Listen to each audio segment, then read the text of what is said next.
Hello guys, അപ്പൊ നമ്മള് full തണുപ്പാണ്, 0 ഡിഗ്രി. അതെ,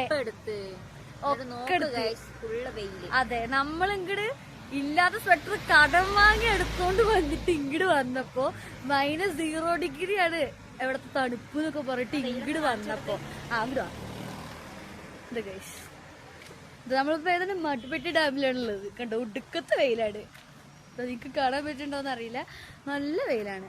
ഉള്ള സ്വെറ്ററും കടം വാങ്ങി വന്നിട്ട് ഈ വെയിലായിരുന്നു ഇവിടെ. ചില സ്ഥലങ്ങളില് മൂന്നാറിലാണ് ചില സ്ഥലത്ത് ചെറുതായിട്ട് മഞ്ഞ് വീഴുന്നുണ്ടെന്നൊക്കെ പറഞ്ഞു. മഞ്ഞ് കാണാൻ വന്ന മലയാളികൾ, അതെ, തേങ്ങയുണ്ട് ഗൈസ്. അതെ, അത് കണ്ട് ചാടിത്തുള്ളി വന്നതാണ് ഞങ്ങള്. വരുമ്പോഴാണെങ്കിൽ ഇവിടെ ഒരു സാധനം പോലും ഇല്ല, പക്ഷെ കാണാനൊക്കെ അത്യാവശ്യം ഉണ്ട്. നമ്മൾ വന്നപ്പോ തൊട്ട് ഫുൾ തേയിലപ്പാടങ്ങൾ, ഫുൾ തേയിലത്തോട്ടം ഉണ്ടായിരുന്നു. അതല്ലാതെ വേറെ ഒന്നുമില്ല. മഞ്ഞും കോൾഡൊക്കെ നല്ല രീതിക്ക് പ്രതീക്ഷിച്ചിട്ടാണ് വന്നത്, ഒന്നും ഉണ്ടായിരുന്നില്ല.